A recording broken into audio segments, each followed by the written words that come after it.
pagi anak-anak. Apa kabar kalian hari ini?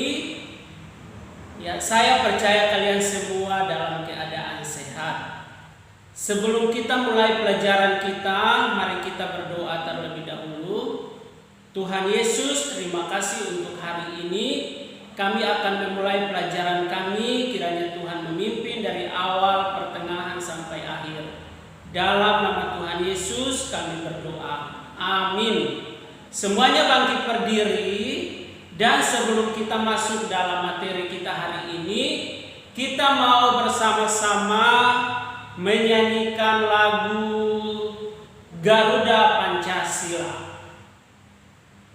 Ya anak-anak, kita akan masuk dalam pelajaran hari ini. Silahkan buka buku kalian dari buku tema 1, subtema 3, pembelajaran yang kelima. Di sana kita akan belajar tentang gangguan atau kelainan pada anggota gerak aktif manusia, itulah otot.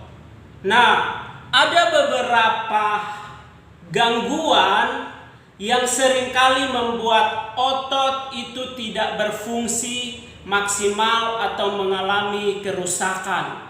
Yang pertama itu adalah kram atau kejang otot.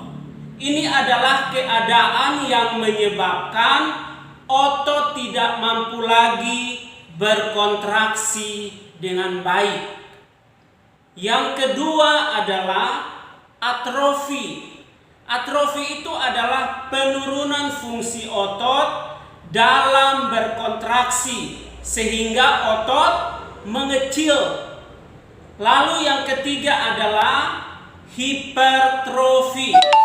Itu adalah menyebabkan otot berkembang menjadi lebih besar.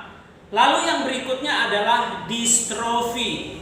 Distrofi itu adalah penyakit otot yang bersifat kronis atau berbahaya. Dan yang terakhir itu adalah tetanus. Tetanus itu adalah penyakit otot yang disebabkan oleh infeksi bakteri yang masuk melalui luka. Nah, itu adalah beberapa penyebab yang bisa menyebabkan otot kita itu tidak berfungsi dengan baik atau maksimal. Bahkan bisa mengalami kerusakan dan membuat kita lumpuh atau tidak berdaya. Bahkan bisa ada yang sampai meninggal. Nah, bagaimana caranya supaya kita mempertahankan otot kita supaya tetap sehat, bisa berfungsi dengan maksimal? Maka ada beberapa hal yang perlu kita lakukan. Yang pertama itu adalah melakukan kegiatan pemanasan sebelum melakukan aktivitas yang berat. Pemanasan itu penting. Ya, kalian masih ingat kan kalau kita senam selalu memulainya dengan pemanasan. Lalu yang berikut adalah harus melakukan vaksin polio. Ya, waktu bayi itu harus divaksin ya, disuntik. Lalu yang berikutnya adalah kurangi aktivitas otot yang berlebihan. Jangan paksa otot bekerja berlebihan. Dan yang berikutnya adalah jika terluka atau ada luka, harus dibersihkan lukanya supaya bakteri tidak bertumbuh di dalam luka itu dan akhirnya menyebabkan membuat otot kita itu menjadi rusak. Nah, anak-anak, tadi kita menyinggung tentang polio. Polio itu adalah salah satu penyakit yang sangat mematikan. Maka tadi saya katakan betapa pentingnya harus ada vaksinasi polio bagi anak-anak yang masih bayi. Ya, bahkan mungkin usia kalian pun harus ada yang divaksin supaya bisa kekebalan tubuhnya itu bisa bagus sehingga tidak mudah terserang oleh penyakit dan salah satunya itu adalah polio. Kenapa? Karena penyakit polio ini adalah penyakit yang sangat berbahaya dan dapat menyebabkan kesulitan bernapas, kelumpuhan, tapi juga kematian. Kok bisa lumpuh? Ya, bisa merusak otot sehingga kita tidak bisa berdaya. Nah, bagaimana supaya kita bisa tahu ciri-ciri dari penyakit polio itu apa?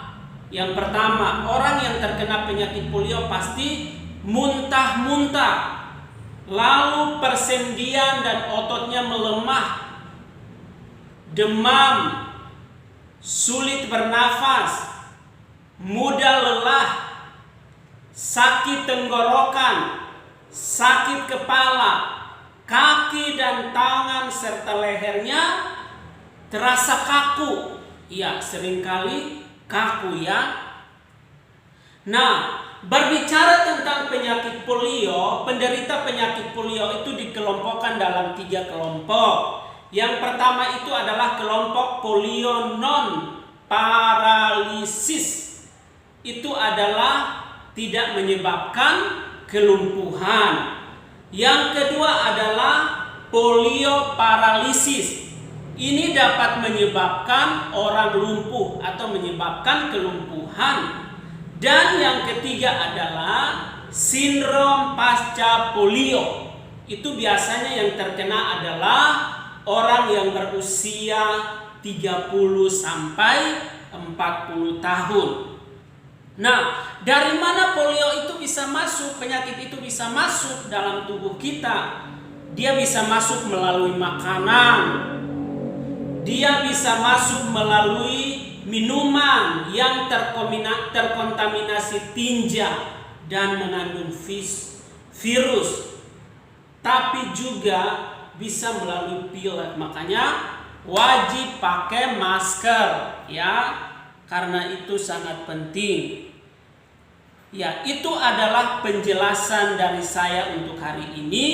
Kalian bisa membaca kembali di buku kalian, khususnya pembelajaran yang 5. Oke, terima kasih untuk pertemuan hari ini.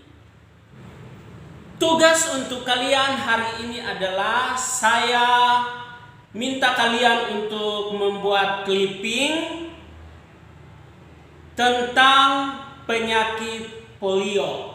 Kalian bisa mencari gambar-gambar yang berhubungan dengan penyakit polio dan bagaimana penanganannya supaya orang bisa terhindar dari polio. Cari beberapa gambar orang yang mungkin menderita penyakit polio dan cara mengobatinya. Lalu kalian bisa tempelkan di kertas karton atau ya kertas karton, lalu nanti difotokan dan dikirimkan ke saya. Kalian bisa mencarinya dari internet, bisa dari majalah, dari surat kabar, atau dari buku-buku yang mungkin ada gambar-gambar yang tentang orang yang terkena penyakit polio. Lalu kalian buat dalam bentuk clipping dan nanti jangan lupa dikumpulkan. Oke, selamat mengerjakan tugasnya. Tuhan Yesus memberkati dan sampai bertemu besok hari.